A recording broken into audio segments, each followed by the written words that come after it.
Hello, hello, hello. Welcome to the latest Instagram Live. I hope everybody had a good weekend. I feel like how many weeks now of lockdown have there been? I'm just gonna take a quick look, but I feel like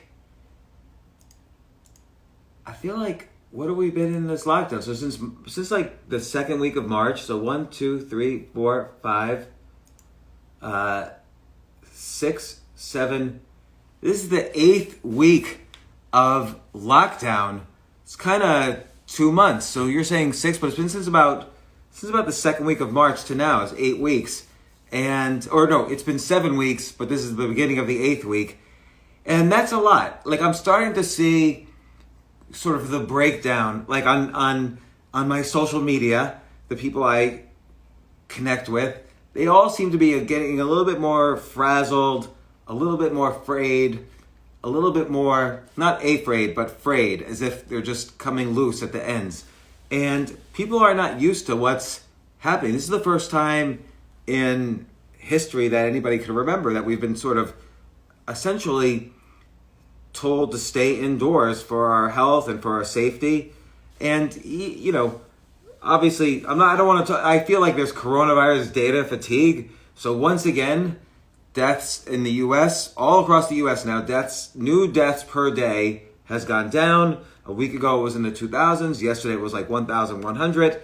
New York City new hospitalizations are almost at zero. Today's an important day, actually. A lot of the states are reopening part of their industry, and I think the next big day is April 30th, and the next big day after that is May 3rd, roughly a week from now. And these are big days. We're going to start reopening.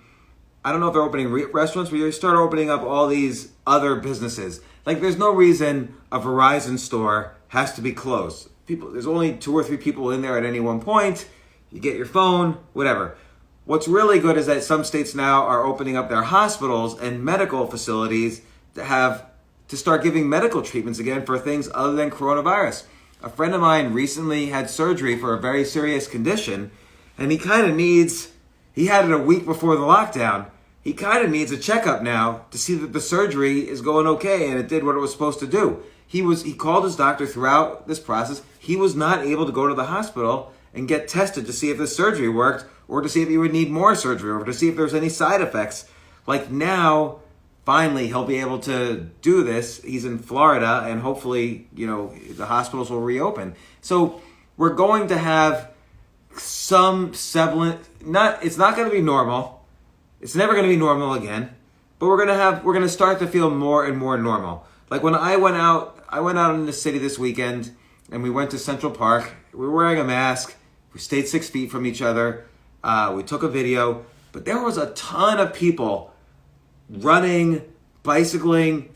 I mean, I think it used to be the case that everyone would just stay home and binge watch, Game of Thrones. And now those exact same people were jogging in Central Park. Even me. I haven't been in Central Park in 25 years. And I'm in Central Park now. Or I went this weekend. So I think people are dying to go outside now. They can't stay inside so much longer. You feel like you're in a closet. You feel disconnected from people. Even if you have your family around you, you feel like you want to connect more with society. And I think the good news is, right when we're at the peak of what we can handle, society is reopening. The economy is going to start to reopen. People are saying New York City will take longer than others, but I don't know. I think some stores will just say, hey, I got to reopen. I think what's going to happen is there's going to be a race. So right now everyone's saying like, oh no, don't, there's polarization. Some people are saying open, some people are saying don't open, and they all have reasonable arguments. But I think once the first people start to go to stores and restaurants and the first restaurants start to open, suddenly there's going to be this fear of missing out. And everyone's going to say, no, they're going to a restaurant, I got to go to a restaurant. And so maybe they'll go to like an empty cafe first, or a bar, or then a restaurant, or maybe a bookstore. People will start testing the waters. But suddenly there's going to be a race of people who want to participate in the economy again. And then, by the way, all the states that are saying, oh, no, we need to have significant testing and quarantining and blah, blah, blah, they're going to have a fear of missing out. No state wants to be the last economy in the world to reopen. So they're going to start racing each other to reopen parts of the state. And they'll call it all sorts of things. They'll say it's like, not shelter in place, but safety in place. And they'll say, oh, we're going to not have gatherings indoors. We're going to have large gatherings outdoors. They're going to do all these things that are sort of meaningless, but they're going to feel like they're accomplishing something, that they're safe, and so they could justify it in their next election. But I think what we're going to see over the next few weeks, and certainly by mid-May, I think pretty much most of the economy will be open. And by the way, I just want to pat myself on the back. We've been saying this here since I started doing these IG Lives, and I started doing them just about 7 or so weeks ago, and everything has kind of come through. And it wasn't hard to see. If you looked at all the other countries like China, South Korea, Singapore, some of the European countries that got early in us, like Italy and Spain, if you looked at their curve, you could sort of predict what was going to happen in the US. And that's what we were doing on this IG Live, and it worked. We had the best model of all the models, essentially. And now I think the same thing's going to happen. Stimulus is kicking in, it hasn't kicked in yet, but now I'm finally starting to hear about small businesses that I know that are getting loans. I heard about 2 today that they got loans between anywhere from $50,000 to $500,000. And I'm starting to see things are happening. And these small business owners that are getting their loans, they're happy because it means they're going to stay in business. It means they're going to be able to pay their employees. It means they're going to be able to grow as a business. Now, the flip side is walking around outside, I did see about 20% of storefronts were gone for good. They weren't just like, hey, we're closed for now, check us out later. It was like everything was gone and lease for rent. And I do think that's going to be a long-term problem. I do think commercial real estate in New York City and maybe other cities is going to fall apart, and that's going to create a mini financial crisis. And I say mini, but it'll kind of be the same size as the 2008 one, which is why I'm not in a massive hurry to invest in the stock market. I think we're going to see some volatility again. There's all these risks that the media they have to throw a risk at you, or else the media is going to go out of business. So they're going to be constantly predicting a second wave. They're going to be constantly predicting that the economy is worse than we think. But the reality is we might not even technically have a recession. A recession is 2 down quarters in a row. Now, I don't know about Q1. Let's not count. Q1 is January, February, March. Maybe that'll be a down quarter. Maybe not. We don't know. Q2, obviously, April, May, June. This is going to be a horrific depression level quarter. But then July, August, September, that might be a huge up quarter because we've gone down so much. I mean, the economy is going to go down, I don't know, a good 40%, I think, in Q2, April, May, June. 40%. But you can't go down 40% twice in a row. You go down that far, you're going to have an up quarter the next quarter. Particularly, we have trillions of dollars in stimulus coming. So I do think Q3, which is, again, July, August, September, that's going to be an up quarter financially, which means technically no recession. Even though we're seeing recession level numbers and even depression level numbers, a depression is really just defined as a prolonged recession. So we'll see. We'll see what this is categorized at. We're in new territory. But certainly, and maybe this is the plan, by November, the election, the economy is going to be kicking in. Every business owner is going to be spending these loans. Every individual is going to be spending these stimulus checks. Then they're going to have things like the rate cuts are going to kick in all at the same time as all this other stuff. So people are going to start borrowing and taking risk. And by the way, the other day I was saying no one is going to wake up and say, oh, I can't wait to start a pizza restaurant in New York City, as soon as this is over. But actually, that might not be such a bad idea because when I was walking around the other day, all the pizza restaurants are out of business. Like, there were so many restaurants that were closed for good. The places were cleaned out. They were boarded up. There was lease for rent. There might be no competition if you start a restaurant or if you start a good food truck in New York. And you never know. Like, some of these things that everyone says, oh, it's never going to return. Now might be the time to get involved in these businesses that everyone says are going to fail, like the food business or I don't know, hotels or cruises. Someone just asked, how's Airbnb going to do? Airbnb is going to do great, and I'll tell you why. As soon as the economy opens up, I'm going to take a trip outside of New York City. And, I'm going to check out maybe California, maybe check out Florida, because, I don't know, I'm a little unhappy living in New York City right now. Just, again, after 9/11, financial crisis, this crisis, I need a break from crises for whatever the next decade's crisis is. I'm a little sick of it. And I kind of think real estate and Airbnb is going to flourish outside of New York City. So New York City, I would not buy real estate here unless I would never buy real estate, period, by the way. But I wouldn't even rent here again unless prices come down, because so many sources of entertainment, food, whatever are going to be gone from New York. Businesses are going to leave here. They're going to need to give lots of incentives to stay in New York. And I'm not sure the mayor is really that equipped to provide those incentives. All the states are complaining about bankruptcy. Can we just stop the whining for 1 second from politicians? We need to stop the macro whining.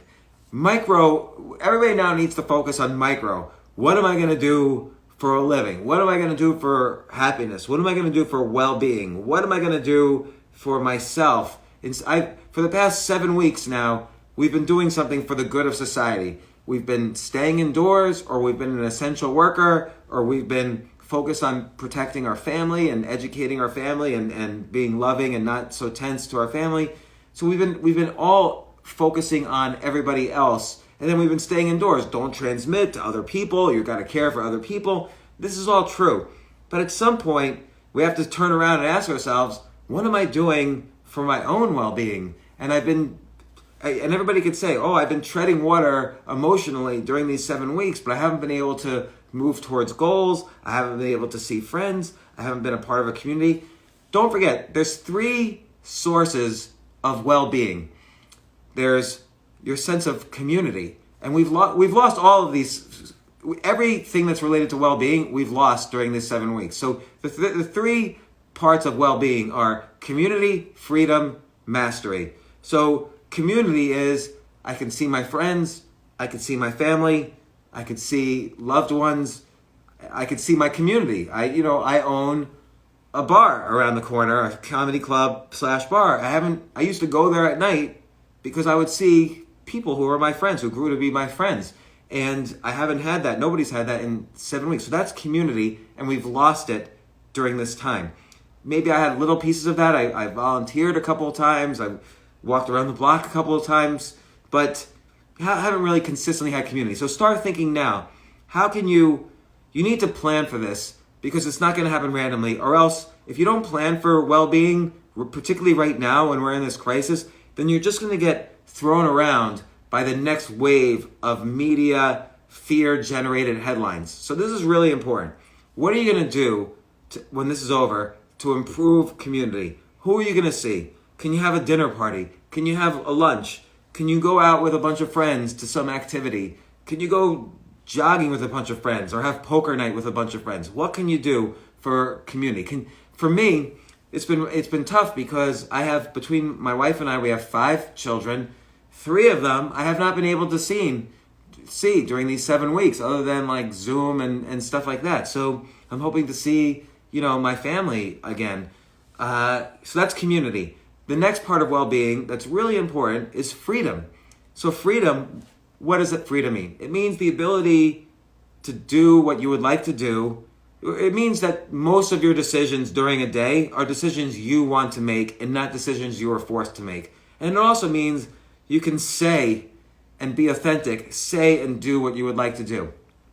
So right now, we'd all like to go outside. That's a decision we'd like to make. That's a big, big, big decision, but we're not allowed to. The government has told us to stay in. By the way, it's against the Constitution for the government to tell us to stay in. Unless there's due process and we're charged with a crime, we're not allowed to be kept prisoner. So all of that stuff, I'm not being like a conspiracy theorist, and I'm not whining. I'm avoiding macro whining, but it's just interesting to know that the freedoms promised to us by the Constitution, we don't even have those. So once we have those again, though, and this makes us feel completely without freedom, and that's it's 1/3 component of feeling this sense of contentment and well-being and happiness. So how do you get freedom? Well, make goals for yourself that you can do and succeed and that you want to do. Like, you'll be free to try a new activity, try a new activity. You'll be free to go out to a restaurant. You'll be free to take a walk and make friends, and you'll be free to try projects that involve you being outdoors. Maybe you wanted to learn how to play tennis better, or maybe you wanted to learn how to fly a plane, or you wanted to swim, or you wanted to take a photography class and walk around the city or country and take photographs. So freedom. So I mentioned community, I mentioned freedom, and again, you have to plan for this, or else your freedom will be, if they know they can take your freedom, they will. So if the media knows that they can control you with their headlines, and the government knows they can control you with, it's not safe if you do this, or it's not safe if you do that, they don't know. They've been wrong every step of the way. Everybody's been wrong. So don't rely on the media or the government or even the scientists to tell you if you're free or not, because that's not going to be your freedom. That's going to be their freedom that they're imposing on you. And again, freedom is such an important part of well-being. Start planning now. Make a list of your 10 ideas, things you want to do that now you'll be free. Use the word free and underline it. 10 things you will now be free to do that you couldn't do during this lockdown. And then this will increase your well-being, community, freedom, and then mastery. So what's mastery? Mastery means every day having a sense that you're improving at something. So if all you do all day long, let's say before this pandemic and before this lockdown, you got on a train at 6 a.m., you commuted to work, you worked till 5, you came home, you binge watched Game of Thrones, you slept, and then repeat. That's not a sense of improvement. So people who do that will start to feel a little bit more stressed, a little bit more depressed. Nothing is giving them that important part of well-being. Even if they feel freedom and even if they feel community, you need to have every day a sense that you're improving at something. So whether it's reading or whether it's learning something new from somebody, learning something new about somebody, or however you define improvement, you can define it any way you want. Maybe you get better at playing darts at the bar, and do whatever you want, but just be able to look back on the day and say, I improved at something a little bit today, even 1%. So the 3 components of well-being, again, community, freedom, mastery. And if you don't, because we've been in such a crisis where we've been removed from all 3 of those things, right now as a society, we're all feeling a lack of well-being. And it's hard to manufacture it when you're being told to stay indoors and not see people. So you're being told to stay indoors, no freedom. You're being told not to see people, no community. And most things that you'd want to improve at are outside. So you lose that sense of mastery. So we've been deprived of well-being, the tools of well-being. But you have to plan now. Because trust me, all the forces outside your apartment are gonna scream at you as soon as you leave. You need to stay in. You need to think about others. You need to blah, blah, blah. The virus is going to come back, which it might. The economy is going to crash, so don't try anything. Buckle down. Get in your bunkers. You need to plan for how you're going to have well-being again. If you rely on the media to give you well-being, if you rely on the government to supply you with well-being, if you rely on your boss, you're not going to find it. So plan now. 10 things for community, 10 things for mastery, how are you going to improve at something? 10 things. 10 things for freedom. What are the things that you are now free to try once you leave? Don't even think anymore about the data on the virus. And when the headlines start to say second wave, well, if you're from the other 48 states other than New York or New Jersey, I don't even know what you have to worry about. Like, I was talking to a friend of mine from Iowa, 3 million people, 100 deaths total in the past 3 or 4 months. So do you really need to worry for your safety? You don't even need to worry for anyone else's safety. I was talking to an ER doctor in San Francisco, and she was telling me 100% of cases that died in the ICU were over 80, and they also would have, I hate to say this, but they also would have died anyway from like heart disease or strokes or whatever. Like there's that joke that I posted on Instagram. A wife says to her husband, It's a sexist joke, by the way. Her wife says to her husband, do you think I've gotten fatter during this quarantine? The husband says, well, you weren't really that skinny to begin with. And time of death, April 27th, 11 p.m. Cause of death, coronavirus. So all of these deaths that have been labeled coronavirus, we just don't even know. So try not to worry so much about the macro, whether it's the macro economy or, because the economy is going to come back. $6 trillion in stimulus, at least in the short term. Do not worry. You're going to find opportunities for work. You're going to find opportunities for entrepreneurship. If you get your creativity muscle going, you have to get that creativity muscle going, and you're not going to need to worry about the virus. Trust me. And just like I've been calling this curve from beginning to end, June, July, August, enjoy this summer. Focus on, again, community, freedom, improvement. And if that means trying entrepreneurship, if that means looking for a new job, if that means exploring a new interest, you should. Now's the time. Now's the reset button. You only have the rest of your life left. So if you're doing something you're not interested in, change. So how do you find out what your passion is? Look on your Instagram and scroll down. See what photos you took and you felt strongly enough to post. That might indicate what your real passions are. And trust me, sometimes people say, oh, you can't monetize knitting. Yeah, you love knitting, but you can't monetize that. Trust me when I say you can monetize whatever you want. Anybody who tells you can't is wrong. So look down your Instagram. What photos have you taken in the past few months? What have you posted on Instagram? What have you liked on Instagram? That points you in the direction of things you're passionate about. Or think about, again, and I've described this before, what did you love doing when you were 12 years old? Did you love comic books? Did you love adventure novels? Did you love sports? Did you love business? And reading about billionaires or whatever. Did you love history? Well, all of those things, see how they've aged. Start brainstorming. Oh, if you loved reading about history and the Revolutionary War, maybe that could translate into, well, how did the Constitution start? What's the philosophies behind the Constitution? What are the philosophies in terms of how we should run a government now? How we should live our lives now? What would be a personal constitution and a personal set of freedoms and rights and so on that you think are important for yourself? And write them down and play around and start brainstorming what words are related to this. Build like a brain map and see how it leads to interests that you could flourish in right now. So, by the way, Jay, have you sent the idea? Have you sent the idea list? I have to log into my email. Hold on a second. I'm gonna check Jay's idea list. Question list. Ask Jay some questions and I will answer them. By the way, I just noticed this weekend, Nancy Pelosi endorsed Joe Biden for president. How come she was waiting this long? Did she? What was going on? Like Barack Obama endorsed him. Whoever, Bernie Sanders endorsed him, I think. Nancy Pelosi, why was she the last holdout? Is she nervous? I don't know. I'm kind of nervous on every side. I wish we didn't have a president. Like, just I hate to be a states' rights person either. I don't know what I am, but I feel like the president is just kind of a useless job. I mean, in the Constitution, again, this is the benefit of studying the Constitution. The president had very few powers. He had the power to veto agreements. He was forced to enforce the laws.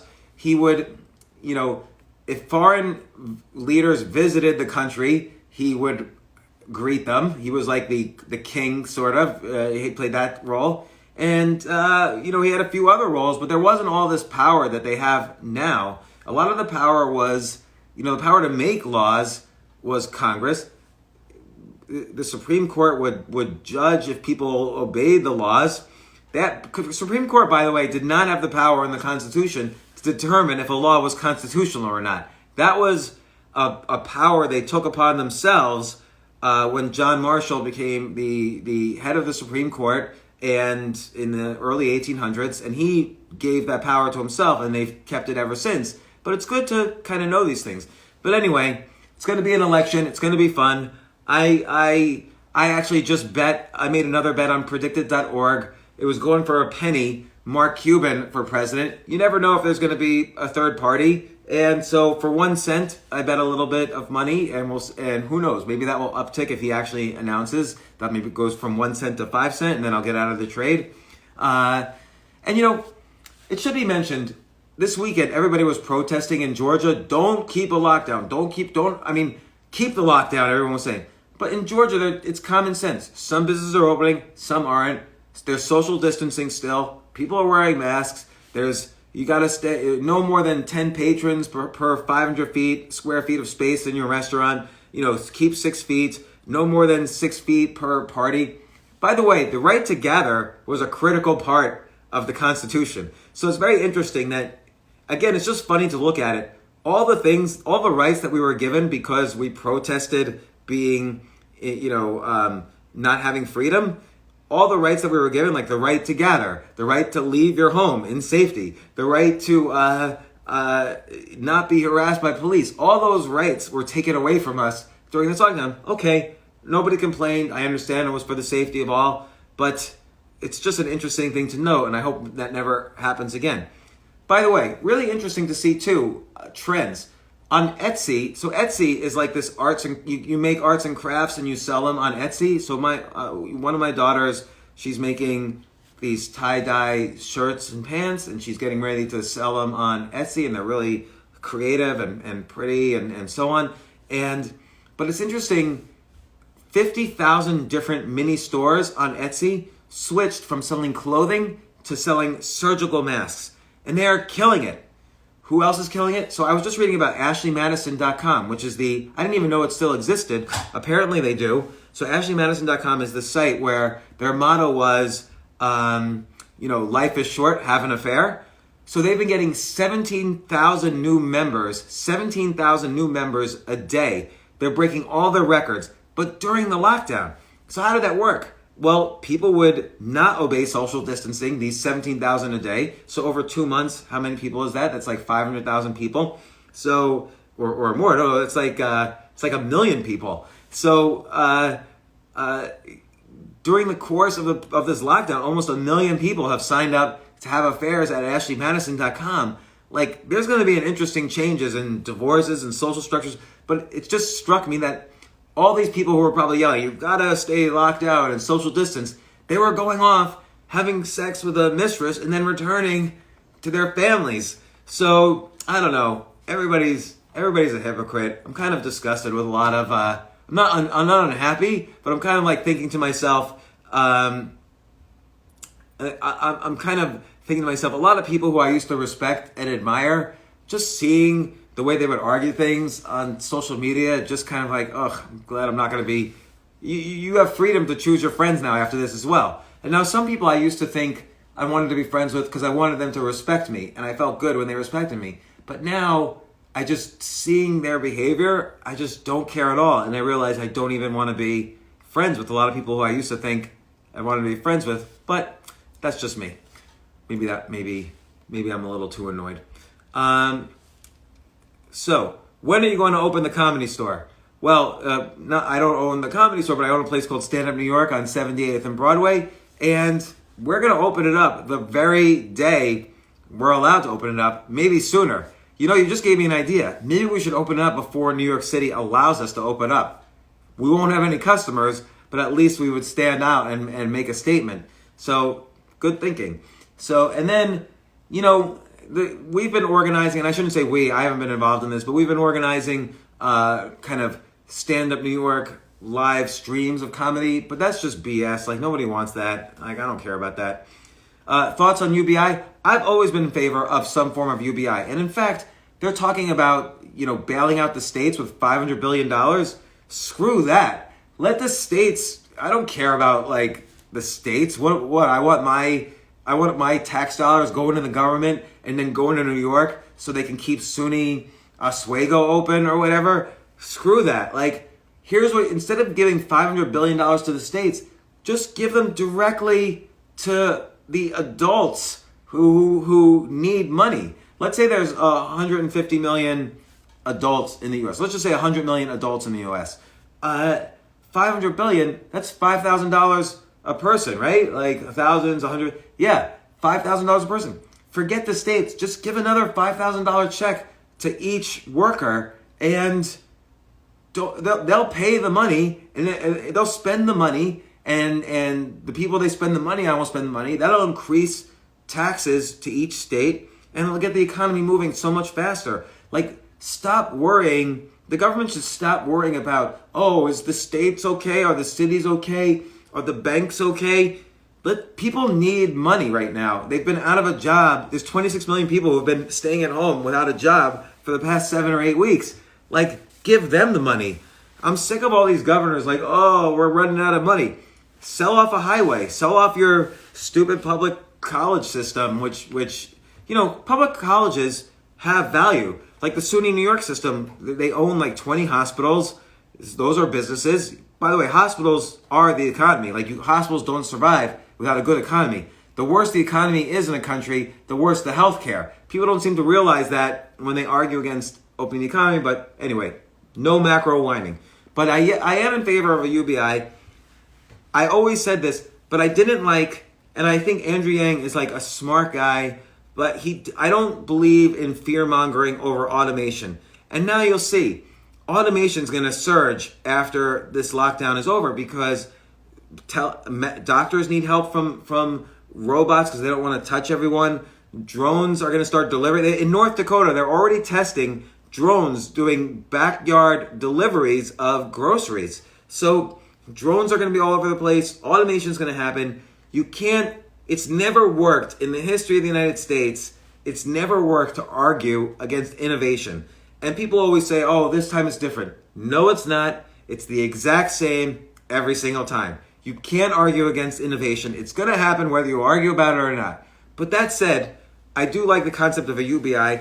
Clearly, the U.S. can afford it. We just allocated $6 trillion for tons of things. So if we had never had this crisis, we would have been able to afford a UBI. And $1,000 a month or $2,000 a month is not going to make anyone rich, but it will give you time to take a step back and figure out what you want to do with your life. And if you find what you love doing, you're going to be so much more productive. So if a UBI is needed to have everybody figure out what their passions are, and then what I call skip the line, get really good and figure out how to monetize those passions, the economy will be much more productive, much more efficient, much more successful. People will be happier. Nobody wants to go back to their job as a cashier at Chipotle. Let people figure out what they want to do with their lives, and then figure out how to be good at it. And that's that feeling of mastery. And then it's the freedom of choosing a career. So it's freedom. Build a community with other people who love the same thing you love. And then you'll figure out how to monetize. Trust me, everyone monetizes. I'm going to have on, in a week or so, I'm going to have on Matthew Berry, who's the fantasy sports anchor at ESPN. I always admire the fact how he switched from being a Hollywood screenwriter to quitting that. He wrote movies. He quit that. He started writing blogs for $100 a post. And now he's built up to being the fantasy sports anchor at ESPN, the only fantasy sports anchor in the world. Clearly, if you find your passion, you can monetize it. He's very successful. Have I been reading Dalio's new stuff on the debt crisis and macroeconomic cycles? Yes. So Ray Dalio's been on my podcast, of course. His book Principles is a really good book. I've been reading all of his recent stuff. He thinks long-term there's going to be hyperinflation and a weakening of the U.S. dollar. And I'll admit, that is a worry. People need to hedge for that risk. So although I believe cash is king this second, by the end of the year, I won't necessarily think cash is king. But I don't think he's not talking about, there's not going to be a debt crisis in the next 6 months or a year. He's talking about further out. Because right now, if you're a wealthy person in the Middle East, or if you're a wealthy person in Russia, or if you're a wealthy person in China, or if you're a wealthy person in Spain or Europe, and you need to protect your money, you're not gonna load up on euros or yen. You're gonna lend your money. You're gonna buy treasury bills of the U.S. government. You're gonna bet on the U.S. It's the biggest economy in the world. It will still be the biggest economy in the world. So this keeps this keeps hyperinflation low because there's still enormous demand. There's more demand than supply of U.S. dollars. So nobody, and China is our biggest is the country that lends to the U.S. the most. They've lent over $2 trillion to the U.S., which means they own a lot of treasury bills. China is not going to sell those treasury bills because if the U.S. dollar collapses, then the Chinese manufacturing industry goes negative. And China can't go back to having 1 billion people starve to death. So China itself is incentivized to keep the dollar as strong as possible so that we keep using Chinese manufacturing instead of U.S. manufacturing. That's part of the issue with China, is that they keep their currency artificially low. So, it's economics lesson of the day. So, although Ray Dalio makes a point, it takes a while. Ray Dalio is a little bit in shock because his own hedge fund has not done well this year. So, but I think he even says this. It takes a while for a debt crisis to happen. We're nowhere near it right now. No, we have zero problem of other countries buying our debt. There's something important to explain. What's the difference between the U.S. now and Germany in the 1920s? So Germany in the 1920s, they owed a lot of money to the U.S., to England, to all the other participants in World War I. And they owed that money in dollars and pounds, the English currency. So they didn't. When you owe money that is not in the same currency as your national currency, that's when you run into hyperinflation. So South America in the 80s, they owed money in dollars, so the pesos all went to zero because they couldn't print enough pesos to match a dollar. But the U.S., we owe money in dollars. Our federal debt is denominated in dollars. So yes, we could just print more and borrow more to pay off old debts. And as long as people are taking it, we're fine. Right now, and for the next year, people are going to take our dollars. Then, who knows? I don't know. Who knows? What's my favorite podcast other than the James Altucher show? I like Joe Rogan. I also like Tim Dillon's show. Tim Dillon's a great comic. I like the History of Hyenas with Chris Stefano and Giannis Pappas. They go back and forth between history and comedy. I've been on that podcast twice. I also like, I think it's inspirational. Tim Ferriss, Lewis Howes, all the usual guys who I feel like I grew up with them in kind of the podcast world. But there's all these comedy podcasts now that I've been enjoying. Let's see. What are my thoughts on states like Illinois going bankrupt? Well, first off, a state by constitution cannot go bankrupt. There is no way for states to go bankrupt. And each state has their own constitution, so you have to look there. But like California is a great example. California can't even default on a loan payment unless first they fire 100% of their teachers and 100% of their firemen. So most states cannot go bankrupt. It's impossible. And it's silly to even discuss it. And again, states own things. They own land, they own highways, they own universities. States own lots of things that they can sell too. So I think, why should states own all the highways? They're not even doing a good job running highways. Like, when we've seen when companies have bought roads, they put in high traffic pricing to modulate traffic, and they make more money, they make more profit, they run the highway more efficiently, they work on infrastructure. States haven't worked on infrastructure in decades. So let me see. I think I answered all the questions so far. Ask some more questions. Let's see. You know what I missed in the news? Who's the last person who got canceled?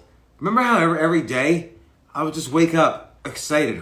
What celebrity or what politician said something in the 1980s, or maybe they were like blackface or whatever, and there was a photo from when their bar mitzvah or their junior high school prom, which shows them in some weird outfit, and then they would get canceled and their careers would be over.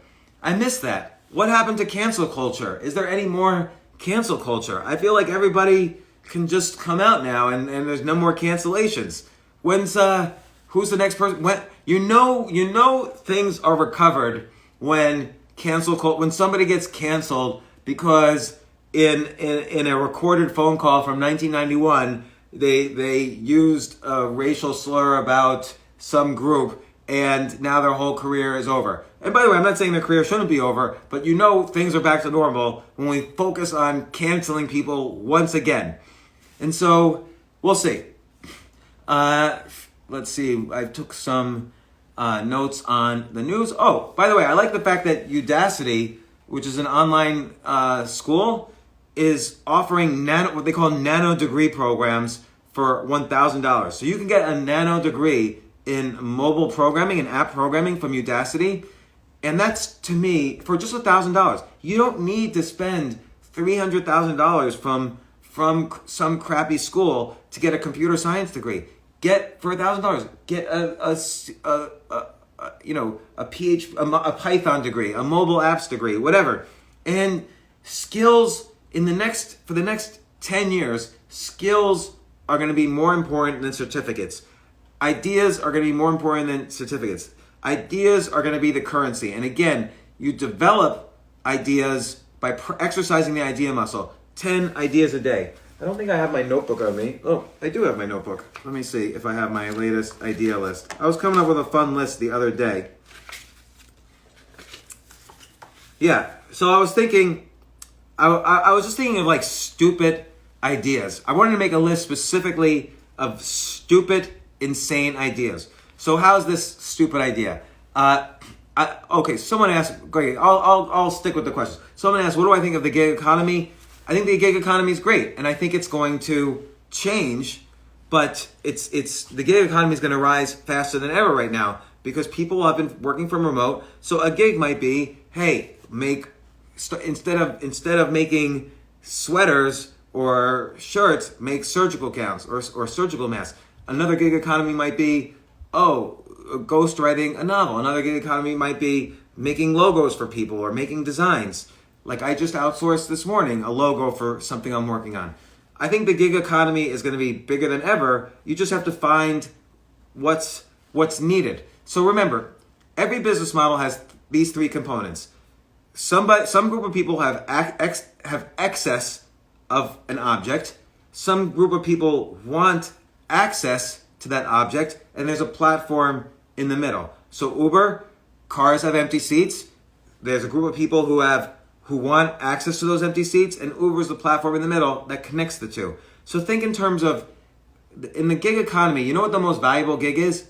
It's if you have an excess of knowledge about something. So for instance, let's say you have knowledge about, fantasy sports. So you have the best, every week you put out a newsletter of the best picks for your fantasy sports league. Well, there are a lot of people who want access to a good list of picks for their fantasy sports teams. And if there's a platform in the middle, which might be a business opportunity, then that's a full business. Or if you're just providing the picks, you can do it on blogs, LinkedIn, and then build an email list through MailChimp, and then eventually start giving those picks directly to your audience through your email list. And then eventually you could even monetize that list. The best gigs of all are gigs where you can build up an email list, and then there's a variety of ways to monetize that list, either through advertising or through sponsorships or through affiliate deals, or if you create a high-end product to sell something. This is by far the best. I've seen people go from, I had a friend who, this is a long time ago, 10 years ago, he had an idea. He wanted to write a book. He called me up, he says, I'm going to write a book. And I'm like, great, what's your book going to be about? And he said, it's going to be 100 stocks you need to know for the great telecom revolution. And I'm like, that is the worst idea on the planet. Don't do that idea. What are you going to do? Sell it for $9? Get $2 profit per book? You'll sell 2,000 books and you'll make $4,000? I said, call it like it is. You've spent 20 years as a hedge fund manager. Your picks have value. Call it 100 stocks that could double over the next decade, and make a report and sell it for $1,000. So he did it, and he sold it to his email list. His email list had 30,000 people on it. He only sold 200 of that report. And by the way, all his stocks have doubled. He's very good. He sold 200 of that report. He made $200,000 in 3 weeks doing this suggestion that I gave him. He ended up buying a house, got married, has a family now. It changed his whole life completely. So if you could figure out how knowledge is your gig, then that's the best thing of all. Maybe, I don't know. Well, yeah, and again, it's all about coming up with your 10 ideas a day. Whatever it is that you love, so I made this list of like horrible ideas. So I was thinking, and I was using idea sex. So I wanted to combine the low carb diet with breathing. So when we, and this is just, it's specifically a dumb idea. An idea can't make this list unless it was a dumb idea, but they're all kind of funny. What if you made a low carb diet that involved exhaling more than you inhale? Because when you exhale carbon monoxide. When you inhale just oxygen. And so isn't that low carbs if you exhale more? Again, dumb idea, but sometimes you have to be comfortable with dumb ideas. Another one, everybody's into astrology. There's tens of millions of people who are obsessed with astrology. Well, now that we know more about astronomy, what about creating your own unique astrology where you take into account the effects of black holes? So black hole astrology. You'll be the only person in the world doing black hole astrology. If you could figure out how to combine the gravitational pull of black holes and how it affects human personality. I mean, astrology is all BS, but if you're going to do it, you might as well do it in the most interesting way. So what else? I wrote down something here called the data diet, but I don't know what that means. I don't know. And then I came with an idea, the 1 hour work week. So Tim Ferriss famously has a book, The 4 Hour Work Week. And the idea of the 4 hour work week is that most of the time we're at work, we're not doing anything. The average worker works, and on an 8 hour day, the average worker works 2 hours and 53 minutes, and the rest of the time they're just BSing around. Might not be you, but it's the average worker. And what if and that gets them to 100% of the output they have per week. But what if you're fine with only 50% of the output per week? It turns out you only have to work 1 hour a week to create 50%. 50% of your output is created by 1 hour, one very productive hour. Your most efficient hour per work week, creates 50% of your productivity, 50% of your output. So the 1 hour work week, if you can figure out the right hour, and there's techniques for doing that, if you can figure out the right hour, you have time to start businesses, do side gigs. You really do have time. So let me see, Jay, you have more questions? Any advice for the interior design industry? Okay, on writing. How do you become a better storyteller? That is such a wonderful question. I love this question. So 2 things. There's like a macro way of becoming a better storyteller, and there's a micro way of becoming a better storyteller. So I'm going to drink some water first. And by the way, storytelling is not just important for writing. It's important for public speaking. It's important for tweeting. Even a tweet should tell a story with a beginning, middle, and end. And it should have the arc of the hero. And so on a macro level, let's think of, find a story that has survived and done really well, and basically just plagiarize it. So how many stories over the centuries have plagiarized the story of Jesus? So Jesus, he was this carpenter's son. Maybe the other kids were bullying him because whatever. I don't know what it was like growing up back then if you didn't have a father. So whatever, he was a kid. And then the call to action is, hey, kid, you're the son of God. And then he goes on a journey and he meets his friends along the way, and they have bigger and bigger problems. Like first the priests harass him, then the devil tempts him, and then Judas betrays him, and then finally they crucify him. And then finally you conquer the biggest problem of all, and you come back to tell people about it. So the biggest problem Jesus encountered was he was crucified and killed, and then 3 days later he came back. What does that remind you of? Well, first off, it reminds you of the Lion, the Witch, and the Wardrobe. Believe me, the lion was going to come back at the end. Second, Star Wars. So, all these Luke Skywalker gets this call to action. It turns out he's the son of essentially a godlike being, and he meets friends, and along the way he has bigger and bigger problems. Finally, he conquers the biggest problem of all. He destroys the Death Star, and then he comes back to experience the adulation of everybody. and that's Star Wars. So plagiarize a great story, and this is a very common trick. Take even A Tale of Two Cities and bring it to New York and San Francisco, or take I don't know, what's an ancient story that's done well? Take the Bhagavad Gita, where it's two sets of cousins who go to war against each other over a gambling debt, and talk about two cousins, two sides of a family that go. Succession is sort of like the Bhagavad Gita, actually. Although there's no mythical Krishna in the middle, Succession is almost like the Bhagavad Gita. So take a classic story that resonates over thousands of years and see how that story becomes modern. That's a great way to start mapping a story. Second, on a micro level, have as many cliffhangers as possible. So your first sentence should be a cliffhanger. Like in the first sentence of Charles Bukowski's book, Hollywood, the very first sentence of the novel was something like, he finally called me back a few days later. And I'm like, that's the first sentence of the novel. What do you mean, finally? That means there was stuff that was happening before. So what happened before? And, I think the sentence was, he called me back after a few days to tell me we're going to make a movie. Oh my God, there's so many cliffhangers in that one sentence. The first sentence of the book Hollywood, the novel Hollywood by Charles Bukowski. What happened a few days earlier? Now he's calling you back in a few days. It's in the very first sentence. What movie are you talking about? That's a cliffhanger. So start every chapter with a cliffhanger. Make the chapter small. Try to have as many cliffhangers at the end of a paragraph, definitely at the end of each chapter, as many cliffhangers as possible. You always want to convince people that they're making the right decision by reading one more sentence. So I just gave you a macro way to look at storytelling and a micro way to look at storytelling. And, really the subject that deserves an entire class. But that's a good start. So what keeps me motivated? That's a great question, because sometimes I don't feel very motivated. But I do think, because sometimes you could look at life and say, oh, it's kind of meaningless. Like we live for a blip of time and we don't really impact people that as much as we think we do. Like sometimes people say, oh, well, I want to have impact on the planet.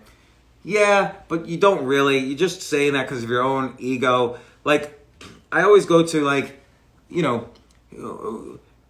here's a trivia question. Which president, and I'm not going to do the usual one, which president secured the most land for the United States in all of U.S. history? And it's not Thomas Jefferson. So Thomas Jefferson, with the Louisiana Purchase, bought an enormous tract of land for, Louisiana and all along the Mississippi. But it's not Thomas Jefferson. What president actually got the most acreage for the U.S.? And I don't count Alaska either. So what president actually got the most acreage for the U.S.? The answer is James Knox Polk, president from 1844 to 1848. He did all of Oregon and the Northwest, and he also annexed Texas, which led to the Mexican-American War a few years later. So James Knox Polk had huge impact. Some of you are from the states where he got for us, and you don't even remember his name. No one remembers who he is. I wouldn't remember who he was. James Knox Polk. And so he had impact, but who cares? It doesn't matter. It doesn't mean anything.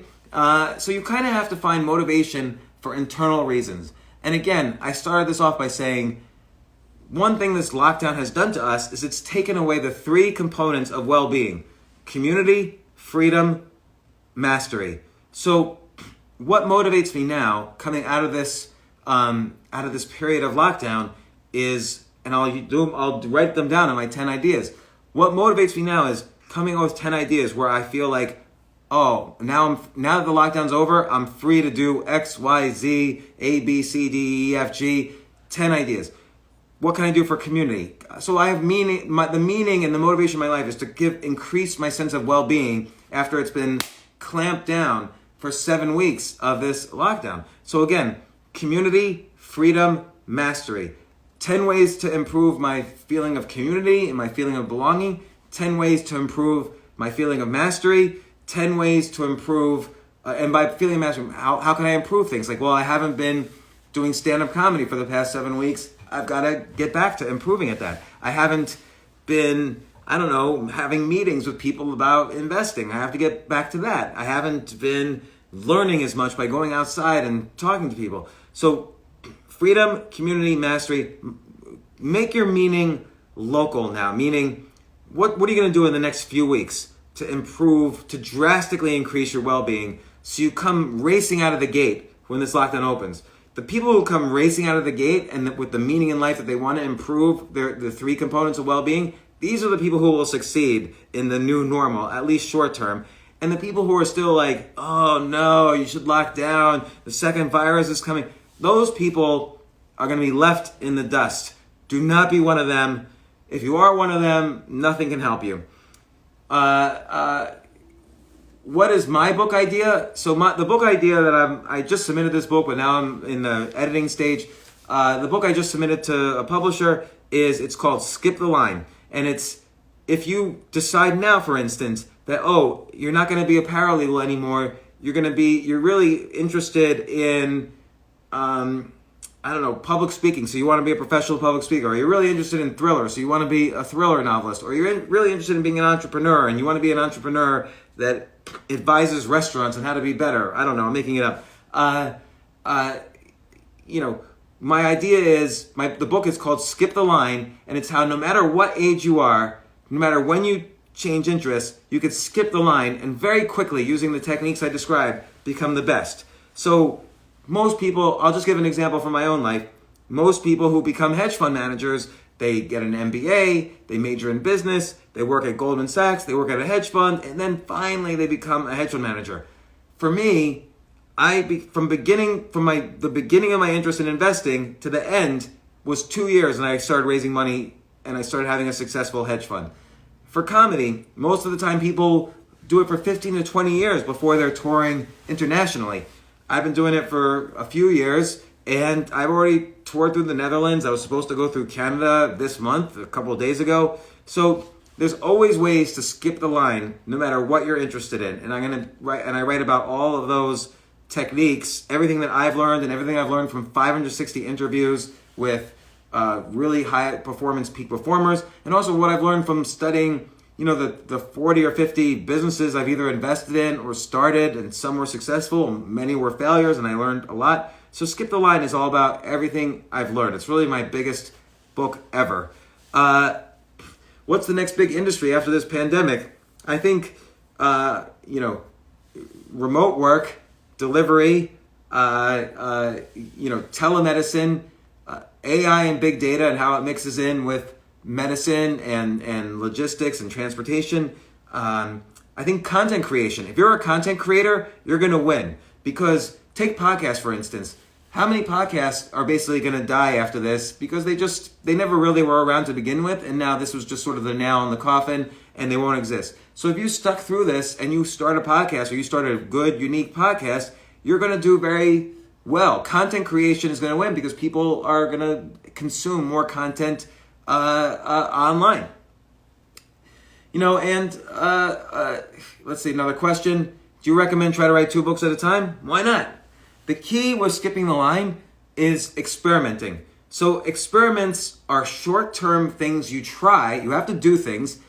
Experiments are short-term things you try with very little downside and huge upside. So I could start writing 2 books, and if it's not working out too well, I'll stop. I had no downside. But if it works out and I write 2 books, one of them could be a success, I don't know which one, boom, huge upside. So always experiment on everything. So I have 1 minute and 20 seconds remaining. Tomorrow I'm going to talk about, I had a fascinating podcast today about dopamine and serotonin and all sorts of neurochemicals and how you can optimize them throughout the day. It was so fascinating. It lasted 2 hours. I was finished at 1 minute before I started this. So I'm going to talk about your happy neurochemicals tomorrow. It was such an interesting podcast. I'll talk about that. I'll talk about business ideas. I'll talk about more stuff related to the gig economy. And I'll talk about more stuff related to creativity, tell some stories, tell some jokes. And, I'm going to talk about Meghan Markle a little bit, how a lot of people are complaining she's no longer a role model. I beg to differ. I think now she's more of a role model than ever.